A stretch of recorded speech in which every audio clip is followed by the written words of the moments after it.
Hi అండి, welcome to my channel Bhagyalakshmi పచ్చ. ఎలా ఉన్నారు? బాగున్నారా? నేను కూడా చాలా బాగున్నాను. వీడియో చూసే వాళ్ళందరికీ ఒక చిన్న రిక్వెస్ట్, చూసిన వాళ్ళు తప్పనిసరిగా వీడియోకి అయితే ఒక లైక్ కొట్టండి. మీరు ఇచ్చే లైక్ అనేది నాకు మంచి మోటివేషన్గా ఉండిద్ది. భార్యకి విలువ ఇవ్వని భర్తలు, ఇలాంటి వాళ్ళు చాలామంది ఉంటారు కదా. భార్య అంటే ఇంటి పని చేయటం, వంట పని చేయటం, ఇంక ఇదే తన డ్యూటీ. ఒక మాటలో చెప్పాలంటే జీతం లేని పని మనిషి పోస్ట్ తంది. అందరి ఇళ్లలో కాదు, కొంతమంది ఇంట్లో అయితే అలా జరుగుతూ ఉంటుంది. ఇంట్లో భార్యకు మాత్రం ఎటువంటి విలువ ఉండదు. ఇంట్లో భర్తే గౌరవించినప్పుడు ఇంకా వేరే వాళ్ళు ఏం గౌరవిస్తారు, వేరే వాళ్ళు ఏం విలువిస్తారు? ఇంట్లో అత్తమామ ఇంక అసలుకే వినరు, పిల్లలు అసలుకు మాటే వినరు, ఎవ్వరూ వాళ్ళ మాట లెక్క చేయరు. నలుగురిలో ఉన్నా కానీ వాళ్ళని తక్కువ చేసి మాట్లాడటం, హేళన చేయటం, వాళ్ళ మాటకు విలువ ఇవ్వకపోవటం. ఆడవాళ్ళు మీకేం తెలుసు, మీకేం తెలియదు, మీ డ్యూటీ ఇంట్లో వంట చేయటం, ఇంకంతవరకే మీ పని. మీరు సలహాలు ఇవ్వకూడదు, ఏ విషయంలో కానీ మీరు జోక్యం చేసుకోకూడదు. ఇంట్లో అత్తమామలు, ఆడపడుచుల ముందు, బయట వాళ్ళ ముందు, అందరి ముందు వాళ్ళని తక్కువ చేసి మాట్లాడటం, వాళ్ళ మీద జోకులు వేసుకోవటం, వాళ్ళు బాధపడుతుంటే వీళ్ళు ఆనందపడటం. వాళ్ళు సలహాలు ఇస్తే తీసుకోరు, కానీ వాళ్ళ పుట్టింటి వాళ్ళ డబ్బులు కావాలి, ఆస్తులు కావాలి, అవైతే మాత్రం కావాలి. వాళ్ళు సలహాలు సూచనలు ఇస్తే మాత్రం పనికిరావు. భార్యని నలుగురిలో తక్కువ చేసి మాట్లాడితే మనల్ని మనం తక్కువ చేసుకున్నట్టే. ఆడవాళ్ళు ఒక్కసారి మీకు ఎదురు తిరిగి మాట్లాడితే మీ పరిస్థితి ఎలా ఉంటుందో ఒక్కసారి ఆలోచించుకోండి. భార్య విలువిచ్చిన నాళ్ళే భర్తకి విలువ కానీ గౌరవం కానీ ఉండేది. తను మిమ్మల్ని గౌరవించిన రోజు నలుగురిలో మీకు ఎటువంటి గౌరవ మర్యాదలు అందవు. అందరూ చాలా చిన్న చూపు చూస్తారు. భార్యని ఎంత తక్కువ చేసి మాట్లాడినా, తనని నలుగురిలో చిన్న చూపు చూసినా కానీ మీకు చాలా విలువ, గౌరవం, మర్యాదలు ఇస్తుంది. మీరు కూడా ఆ విలువ, గౌరవాన్ని కాపాడుకోవాలి. తను ఒక్కసారి ఎదురు తిరిగిందంటే మీ పరిస్థితి ఎలా ఉంటుందో ఒక్కసారి ఆలోచించుకోండి. భార్య పుట్టింటి వాళ్ళ దగ్గరికి వెళ్ళాలన్నా ఇంట్లో వాళ్ళందరూ పర్మిషన్ తీసుకోవాలి. వాళ్ళు వెళ్ళమంటేనే వెళ్ళాలి. వెళ్ళినా కూడా వాళ్ళు ఎన్ని రోజులు ఉండమంటేనే అన్ని రోజులు ఉండాలి. వాళ్ళు రమ్మన్నప్పుడు రావాలి. ఇలాంటి కండిషన్తో పంపిస్తారు. కొంతమంది అయితే చిన్న చితక వాటికి కూడా పంపించరు. పుట్టింటి వాళ్ళకంటే తప్పనిసరి అయితే పంపిస్తారు, కానీ ఇంకా పక్కన చుట్టాలు ఉంటారు కదా, ఆ చుట్టాల వాళ్ళకైతే ఇంకా అసలు పంపించరు. పుట్టింటి వాళ్ళు తన దగ్గరికి రావాలన్నా భయపడిపోతారు. వచ్చినా వాళ్ళు ఏమంటారో, ఏం తిడతారో, ఎందుకని కొంతమంది రావటానికి కూడా చాలా భయపడిపోతుంటారు. వాళ్ళు వచ్చినా వాళ్ళకి ఇష్టంగా వంట చేసి పెట్టాలన్నా కానీ ఇంట్లో వాళ్ళ పర్మిషన్ తీసుకోవాలి. వాళ్ళు రావటం, అవమానపడటం ఎందుకని కొంతమంది అయితే పుట్టింటి వాళ్ళని రావద్దని కూడా చెప్పేవాళ్ళు చాలామంది ఉన్నారు. భార్య అంటే మన కింద అణిగిమణిగి ఉండాలి, ఇంకా అదే తన పోస్టు. డబ్బుల విషయంలో అయితే అస్సలు జోక్యం చేసుకొనివ్వరు. ఎంత సంపాదిస్తున్నాం, ఎంత ఖర్చు పెడుతున్నాం, ఎంత మిగిలిస్తున్నాము, అలాంటి విషయాలైతే వాళ్ళకి చెప్పను కూడా చెప్పరు. ఒకవేళ వాళ్ళు అడిగినా కానీ మీకు అనవసరం ఇలాంటి విషయాలన్నీ, మీ పని అనేది వంటగది వరకే, ఇలాంటి డబ్బు విషయాల్లో మీరు జోక్యం చేసుకోకూడదు అని వాళ్ళకి ఒక్క మాట కూడా చెప్పరు. రేపు ఏదన్నా అనుకొని ప్రాబ్లం రావచ్చు. మనకి ఎవరైనా డబ్బులు ఇవ్వాలనుకోండి, మనం ఎవరికి చెప్పకపోతే ఇంకా డబ్బుల పరిస్థితి అంతే కదా. అదే మీరు కనుక మీ భార్యతో చెప్పారనుకోండి, మీరు ఎక్కడైనా డబ్బులు దాచిపెట్టుకున్నా కానీ ఆ డబ్బులు రేపు వాళ్ళు అడగటానికి ఒక అవకాశం ఉంటుంది. ఆ డబ్బులతో మీ పిల్లల భవిష్యత్తు అనేది బాగుంటుంది కదా. మీరు ఉన్నా లేకపోయినా వాళ్ళు చక్కగా చదువుకుంటారు, వాళ్ళ భవిష్యత్తును చక్కగా తీర్చిదిద్దిన వాళ్ళు అవుతారు. అలా కాకుండా ఇంట్లో ఆడవాళ్ళకి చెప్పేది ఏంది, డబ్బుల విషయాలు, వాళ్ళ పెత్తనాలు ఏందని మీరు సీక్రెట్గా ఉంచుకున్నారనుకోండి, మీరు ఇన్నాళ్ళు కష్టపడి సంపాదించిన డబ్బు మొత్తం వేరే ఎవరో తింటారు. మీ పిల్లలకు ఉపయోగపడవు కదా. మీరు కష్టపడిన దానికి ఇంకా ప్రతిఫలం ఏముంటుంది? కష్టాలు, సుఖాలు, బాధలు అన్నీ భార్యాభర్తలు పంచుకోవాలి, ఒకరికొకరు షేర్ చేసుకోవాలి. 20 సంవత్సరాలు పుట్టింట్లో ఉండి, పుట్టింట్లో పెరిగి, పెంచి పెద్ద చేసిన అమ్మా నాన్నను కాదనుకుని మిమ్మల్ని నమ్మి మీతో వచ్చినప్పుడు మీరు ఆమెని ఎంతో ప్రేమగా, ఆప్యాయతగా చూసుకోవాలి. తనకి నలుగురిలో విలువ, గౌరవం అనేది ఇవ్వాలి. కొంతమంది ఏమనుకుంటారు, భార్యని ఎంత తిడితే నన్ను అందరూ అంత గొప్పగా అనుకుంటారని ఫీల్ అవుతారు. వీడు భార్యని కంట్రోల్లో పెడుతున్నారా, వీళ్ళు కూర్చోమంటే కూర్చుంటారు, నుంచోమంటే నుంచుంటారు అనే ఫీలింగ్లో ఉంటారు. నలుగురు బాగానే చెప్పుకుంటారో అది బాగానే ఉంటుంది, కానీ మీ ఇంట్లో వాళ్ళు మీకు విలువ, గౌరవం ఇవ్వరు. మీ మీద ప్రేమ అనేది తగ్గిపోయిద్ది. మీకు రేపు ఏదన్నా కష్టం వచ్చినా బయట మీ గురించి చెప్పుకున్న వాళ్ళు వచ్చి మీకు సహాయం చేయరు కదా. మీకు జ్వరం వచ్చినా, ఏదన్నా అనారోగ్యం వచ్చినా కానీ మీకు ఏదైనా సరే ఇంట్లో వాళ్ళే చూడాలి, ఇంట్లో వాళ్ళే చేసి పెట్టాలి. మీ ప్రవర్తనతో విసిగిపోయిన భార్య రేపు మీకు అవసరమైనప్పుడు తను చూడాలన్నా కూడా మీరు చేసిన పనులన్నీ గుర్తుకు తెచ్చుకొని తనకు విసిగేసిపోయిద్ది. నన్ను ప్రేమగా చూడలేదు కదా, నన్ను ఎప్పుడు గౌరవించలేదు, అందరిలో తక్కువ చేసి తేలిగ్గా మాట్లాడుతూ ఉంటాడు. ఇంక ఇలాంటి అతన్ని చూసేది ఏందని చెప్పేసి తను కూడా మీ పట్ల నిర్లక్ష్యం వహించిద్ది.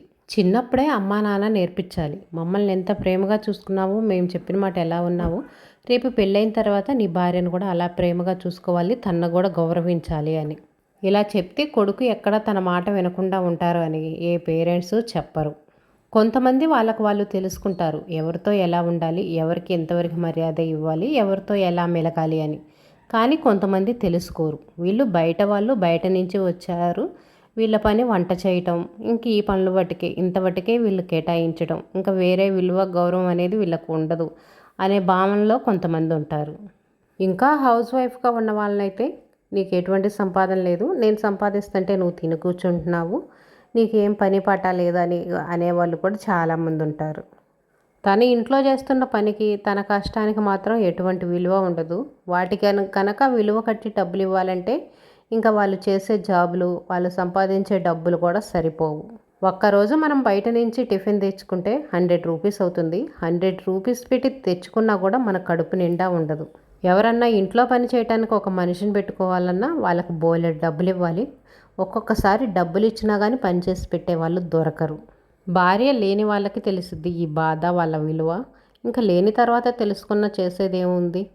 దీపం ఉండాకే ఇల్లు చక్కబెట్టుకోవాలంటారు కదా, దీపం ఆరిపోయినాక చేస్తే ఏం లాభం. చేతులు కాలాక ఆకులు పట్టుకోవటం అంటారు చూడండి, ఆ పరిస్థితి వచ్చింది. కొంతమందికి అయితే ఇంట్లో అత్త ఆడపడుచుల వేధింపులు కూడా ఎక్కువగానే ఉంటాయి. ఆడపడుచులు ఎవరైనా ఊరి నుంచి వచ్చినప్పుడు వాళ్ళకి కావాల్సినవి అన్నీ వండి పెట్టేటాలు, ఒక పని మనిషిలాగా చేసి పెట్టాలి.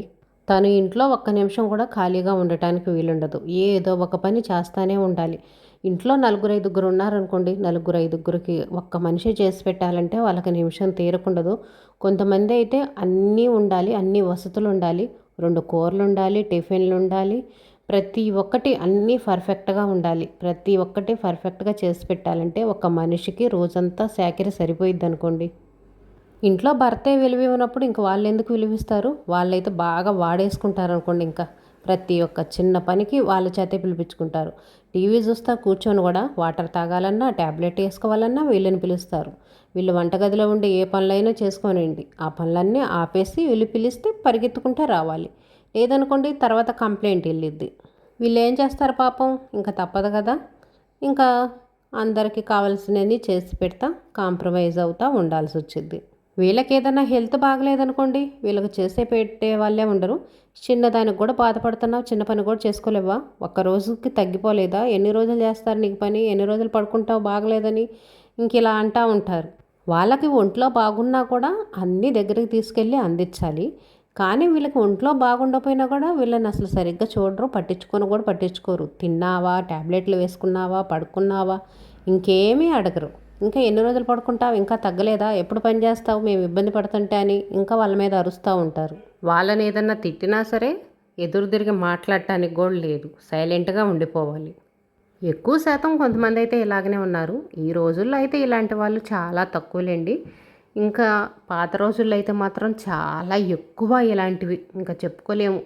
100లో 90% ఇలాంటి పరిస్థితే ఉంటుంది. ఒక 10% ఉంటారేమో ఇద్దరు ఒద్దిగ్గా ఒక మాట మీద ఉండేవాళ్ళు. ఇప్పుడైతే మాత్రం 10% ఇలాంటి వాళ్ళు ఉంటే 90% మాత్రం కొంచెం భార్య మాట విని భార్యకి విలువిచ్చే వాళ్ళు అయితే కొంచెం పర్వాలేదు ఈ రోజుల్లో అయితే. అప్పుడప్పుడు టీవీల్లో ఫోనుల్లో చూస్తున్నాం ఈ మధ్య కాలంలో కూడా వరకట్నాల వేధింపులు, కట్నం కోసం భార్యను చంపటం, ఇలాంటివి చూస్తూనే ఉన్నాం. అందులో వాళ్ళు చదువు లేని వాళ్ళు, ఏదో పనులు చేసుకునే వాళ్ళు అంటే కాదు, పెద్ద పెద్ద జాబులు చేసేవాళ్ళు. ఒక్కొక్కరికి 1,00,000-2,00,000 జాబులు చేసేవాళ్ళు కూడా కట్నాల కోసం వేధించే వాళ్ళు ఉన్నారు. ఇప్పటికి కూడా పెళ్ళప్పుడు ఎంతో కొంత కట్నాలు ఇస్తూనే ఉన్నారు. ఇంకా ఆ కట్నాలు తీసుకుంటా కూడా ఇంకా ఎక్కువ డబ్బులు కావాలని అత్యాశకు పోయి జీవితాలనే నాశనం చేసుకుంటారు. దానివల్ల జరిగేదే ఉంది, వాళ్ళు జైలు పాలు కావటం తప్పనిచ్చి తర్వాత వాళ్ళు అనుభవించేది ఏమన్నా ఉంటుందా, ఏమీ ఉండదు. ఇచ్చిన దాంట్లో ఉన్న దాంట్లో హ్యాపీగా బతకాలి. అక్కడక్కడ ఇలాంటివి జరుగుతూనే ఉంటున్నాయి. ఇలాంటివి విన్నా కూడా కొంతమందికి అయితే బుద్ధి రాదు. ఇంకా ఇలాంటివి కంటిన్యూ అవుతానే ఉన్నాయి. ఎన్ని తరాలు మారినా, ఎంత కొత్త తరం, ఎంత టెక్నాలజీ వచ్చినా కానీ ఇలాంటి వాళ్ళు కొంతమంది మారరేమో అనిపిస్తుంది. తెలివి కలిగిన హస్బెండ్ అయితే భార్యకి ఎంతవరకు విలువ గౌరవం ఇవ్వాలి, తల్లిదండ్రులకి ఎంతవరకు ఇవ్వాలి, ఆడపిల్లలకి ఎంత గౌరవం ఇవ్వాలని ముందే తెలుసుకొని ఉంటారు. ఎవరికి ఇవ్వాల్సిన మర్యాద వాళ్ళకి ఇస్తారు. ఎవరిని ఎక్కడ ఎంతవరకు కంట్రోల్ పెట్టాలో అంతవరకు కంట్రోల్ పెడతారు. ఇలాంటి వాళ్ళకైతే కుటుంబంలో ఎటువంటి ప్రాబ్లమ్స్ రావు. ఇవన్నీ తెలుసుకోక భార్యకి విలువివ్వక లేనిపోని గొడవలన్నీ తెచ్చుకుంటూ ఉంటారు. ఇంక ఈరోజు మన పన్నుల విషయానికి వస్తే కూర అయితేనేమో బెండకాయ ఫ్రై చేశాను. బెండకాయలు కడిగేసి ఆరబెట్టేసి ఫ్రై అయితే చేశాను. ఇంకా టిఫిన్ అయితేనేమో గారెలు చేశాను. నైటే ఏం టిఫిన్ చేద్దామని ఆలోచించి ఇంకా ఎప్పుడు ఇడ్లీ దోశలు చపాతీలు చేస్తూనే ఉన్నా కదా, ఇంక ఈరోజు గారెలు అయితే చేద్దామని చెప్పేసి నైట్ నానబోసాను. నైట్ పడుకున్నా కూడా పడుకున్న తర్వాత మళ్ళీ గుర్తుకొచ్చేసి ఇంకా మినపప్పు అయితే నానబోసాను. ఇంకా ఉదయం పూట టెన్షన్ లేకుండా ఉంటుంది కదా. నిన్న నూడిల్స్ చేశాను. ప్రతిరోజు నూడిల్స్ అంటే హెల్త్కి మంచిది కాదు. ఇంకా రైస్తో అన్నం తిరగమాతలో ఫ్రైడ్ రైస్లు చేసుకున్నా కూడా రోజు తినాలన్నా తినబుద్ధి కాదు. అందుకని ఇంక ఈరోజైతే గారెలు చేశాను. ఎక్కువైతే నానబోయలేదు, కొంచెమే నానబోసాను. ఓన్లీ టిఫిన్ వాటికి ఉంది, ముగ్గురమే కదా, ముగ్గురికి సరిపడా. మళ్ళీ ఎక్కువ చేసుకోవటం ఎందుకు. గారెలు చేయాలంటే కొంచెం టైం అనేది ఎక్కువే పట్టిద్ది. పొయ్యి దగ్గర నుంచొని డీప్ ఫ్రై చేస్తూ ఉండాలి కదా. ఉదయం పూట పిల్లలు స్కూల్కి వెళ్ళాలి, వాళ్ళకి కూరలు అవన్నీ రెడీ చేయాలంటే మాత్రం కొంచెం కష్టంగానే ఉంటుంది. అందుకని తక్కువే నానబోసాను. ఒక అరశోడు అయితే నానబోసాను. ఇంకా నవీన్ కూడా సాయంత్రానికి కొన్ని గారెలు అయితే ఉంచుతాను, వాడు స్నాక్స్గా తింటాడు. మరలా చట్నీ లేనిది కూడా తినరు, చట్నీ ఉండాల్సింది. మేమైతే ఏదైనా వేసుకుంటాం. నవీన్కి మాత్రం గారెలు చేసినప్పుడు తప్పనిసరిగా చట్నీ ఉండాల్సింది. చట్నీ లేకపోతే వాడు తినకుండా వెళ్ళిపోతాడు. వంట చేసేటప్పుడు ఎక్కువ అంట్లు అనేవి కాకుండా చూసుకుంటాను. వీలైనంత వరకు అసలు ఎక్కువ వంటలు అనేది చెయ్యను. ఇన్ని వండినా సరే అంట్లు కొంచెం తక్కువగానే ఉన్నాయి. నైట్ అంట్లు కూడా ఇవి ఇప్పుడు ఉదయం పూట టిఫిన్ తిన్నాయి మాత్రమే కాదు, నైట్ కూడా ఉన్నాయి. అయినా కూడా అంట్లు చాలా తక్కువగా ఉన్నాయి కదా. ఇదేనండి ఈరోజు వీడియో మీకు నచ్చుతుంది అనుకుంటున్నాను. వీడియో ఎలా ఉంది అనేది కామెంట్ల రూపంలో చెప్పండి.